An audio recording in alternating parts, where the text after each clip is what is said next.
strike began, living with their family, all AWOC members, in a farm labor camp east of Delano where she was born. Then they all went out on and were promptly evicted. The ag tanks remained on the strike for 5 years. Later, in 1974, Lorraine was first manager of the Agbayani Retirement Village. She organized farm workers during the first election held under the farm labor law. Sí se puede. Being asked today to represent both the Filipino and Mexican 1965 grape strikers is fitting because I am a mestiza. My father, Filipino, Platon Agtang, married my mother, Lorenza, after the anti-miscegenation laws were repealed. My 6 siblings, my brothers and sisters, and I lived outside in a labor camp outside Delano, about a mile outside of Delano. My father was a loyal union member and never broke the strike. He went as far as Stockton picking asparagus to not break the strike. Cesar Chavez and Larry Leong and the other Filipino and Mexican leaders of the UFW brought together 2 races, 2 cultures that groups had historically pitted against to break strikes. The Filipinos and the Latinos united in one union. For the first time, I felt whole in my life. I remember the story of the first time that Cesar Chavez met AWOC leader Pete Velasco. And Cesar said, "Hi, brother." And Pete said, "Hi, brother." From that point on, they always addressed each other as brother. It just symbolized the solidarity between the Mexican and the Filipino workers. And that's also partly why the USW was successful in winning the 1975 grape strike, because the Filipinos and the Mexicans united for their common cause.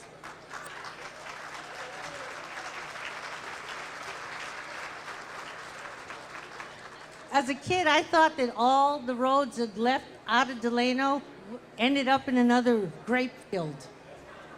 The UFW opened my eyes to the world. So we can never forget those group of Filipinos who started the grape strikes, who later joined with the with the Hispanic Mexican farm workers that began the historic movement that lasted 50 years. Thank you. Mabuhay. Viva la causa.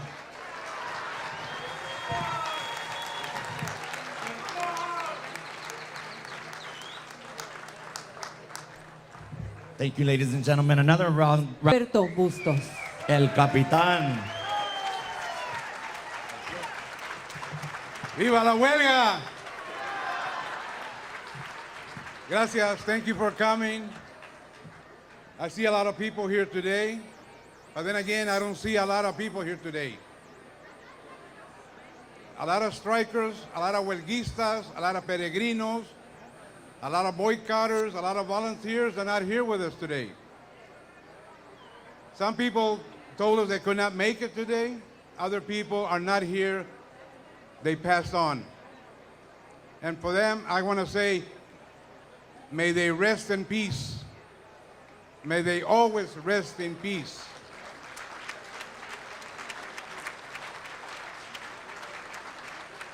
Para mí fue un honor de fue nombrado capitán de la marcha de Delano a Sacramento en 1966.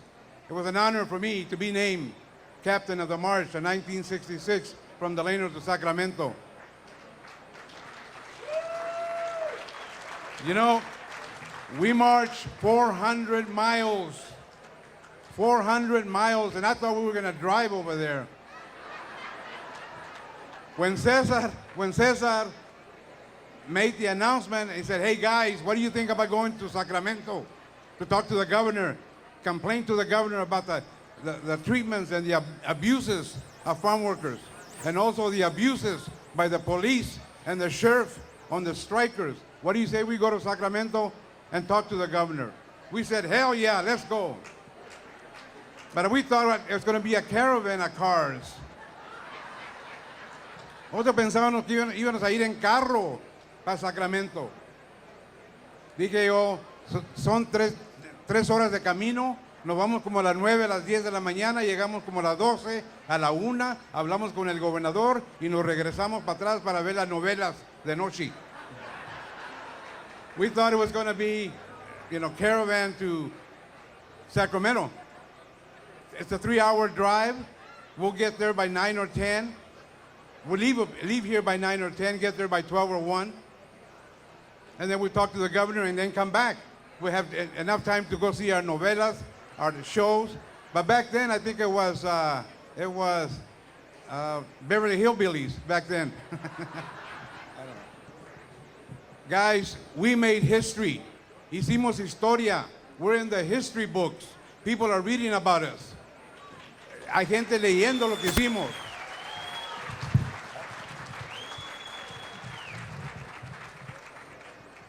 So, hay mucha gente que están leyendo lo que hicimos historia y estamos listos para otra, ¿verdad? Otra marcha a Sacramento, sino a Washington, D.C., a hablar con el presidente también. Muchas gracias. Dios los bendiga. And we'll see you next time. ¡Viva la huelga! Muchas gracias, el capitán Robert Bustos. Roberto. Quisiéramos tener todo el tiempo del mundo porque each one of you has such an important story to tell. Desafortunadamente, pues no hay tanto. Go ahead. Our next introduction is Chris Hartmeyer. Reverend Chris Hartmeyer, a Presbyterian minister, worked closely with CESA even before the union was founded in 1962. As a longtime director of the California Migrant Ministry, it later became the National Farm Worker Ministry. He played a vital role for decades. He organized clergy from all faiths across North America to actively provide crucial support for the farm worker strikes and especially for the boycotts.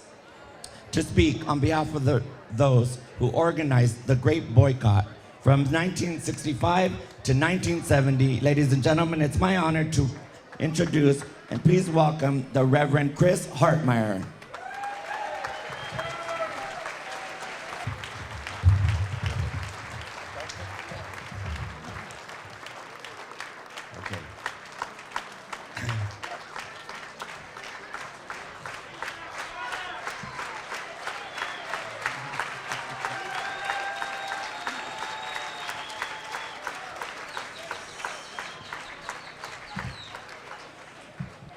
Thank you very much. Helen, what a blessing it is to see you.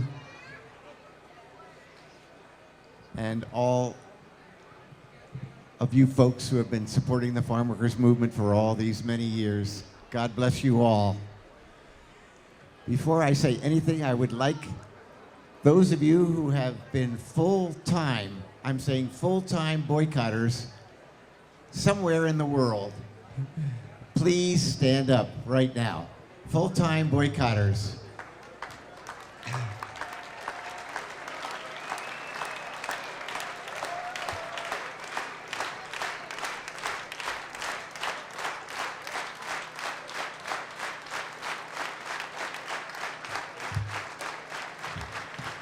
Thank you.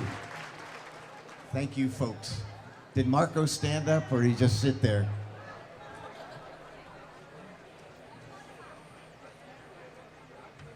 The heart of the Great Boycott became the strikers who in 1967 drove across the country to strange, cold cities, many of whom did not have many Spanish-speaking residents, most of whom did not know what a grape vineyard was.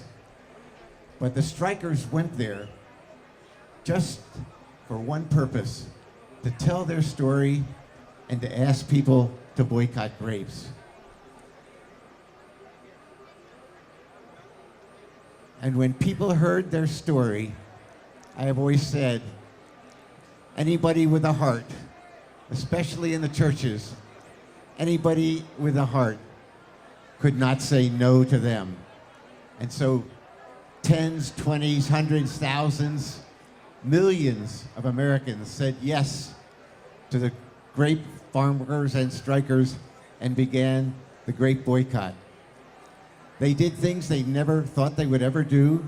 They leafleted, they picketed, they held prayer services around grape counters, they marched through supermarket stores, they shifted from boycotting grapes to boycotting specific chains like Fazio and Jewel and Kroger and A&P and Stop and Shop and Ralph's in LA. And the boycott became so strong with this pressure on the chain stores that the growers were unable to sell their grapes for a profit. And when that happened, 17 million Americans were involved. Labor leaders, students, church people, all kinds of folks were involved in boycotting grapes and boycotting chain stores.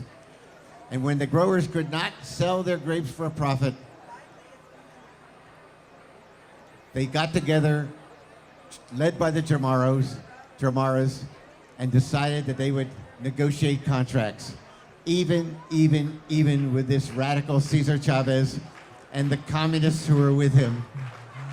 And so, in that summer, in that July of 1970, where many of us were present, the workers came in and sat, and then the growers trooped in behind them and sat and turned over the freedom of their vineyards to the workers themselves.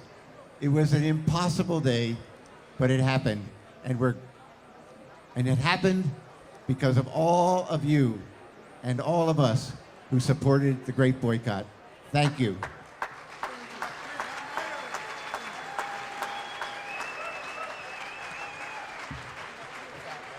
And also organize fundraisers for the strike, with Cesar and Mr. Robert Kennedy. Speaking for the full-time union staff from 1965 and on. Ladies and gentlemen, please welcome Wendy Gopal Brooks. Bienvenida.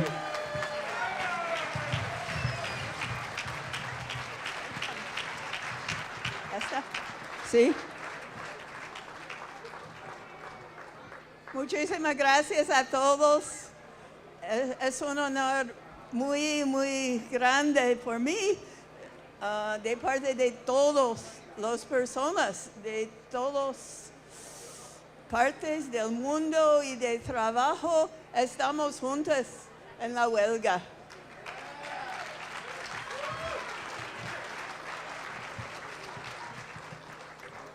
I grew up in New Jersey, and I always wanted to go to California. And finally, I was allowed to go to California to work for the California Migrant Ministry because it was a safe place to go. And my family thought I would be in good hands with the church. The first person I met the first day was Chris Hartmeyer. And that's the beginning of the change in my life. And that night, the guest speaker at the Migrant Ministry was a man named Cesar Chavez and his friend Luis Zarate from San Jose, who's an abogado. And I realized there was more to it than the church had led me to believe. I spent an amazing summer as a volunteer, and then I went to the University of California, Berkeley to continue my studies. And I missed the farm worker scene, and someone said, well, if you really want to know about farm workers, you need to go to Stockton and meet a woman named Dolores, because she knows more than anyone. And so in 1958, I got on a Greyhound bus from Berkeley, and I went to Stockton, and I found this woman, Dolores Huerta. She had 4 children, and she lived in kind of a rather poor neighborhood, and across the street was a park where a lot of Skid Row people hung out. And she told me about a man named Norman Smith with an organization called AWOC, and she told me a lot of things about farm workers that I had not known before. So that was my beginning. Fast forward, I was working for the governor on the war on poverty when Caesar was one of my clients, and he was going to get a grant from the government about community organizing. One night, Caesar called me at my home in Three Rivers and said, "Wendy, you might want to come down to Delano tomorrow. Something interesting is going to happen." So I got in my state car and drove to Delano. And in fact, something did happen. It was the call to the strike. Después de 2 semanas para unirse con la batalla salieron los mexicanos. So, see, I spent the night with Helen and Caesar, and I got the couch, and Bertie and Babo and Titibet had to sleep on the floor. And the next morning, I was on this picket line where I spent most of a year. And it changed my life as it changed the life of lots of other volunteers that I see around here today. We are different people. We are better people. Our whole vision of what it's all about has changed. Gracias a la huelga, desde Delano voy para pedir mis derechos. And gracias a Wendy. Thank you so much. God bless you guys. God bless each one of you.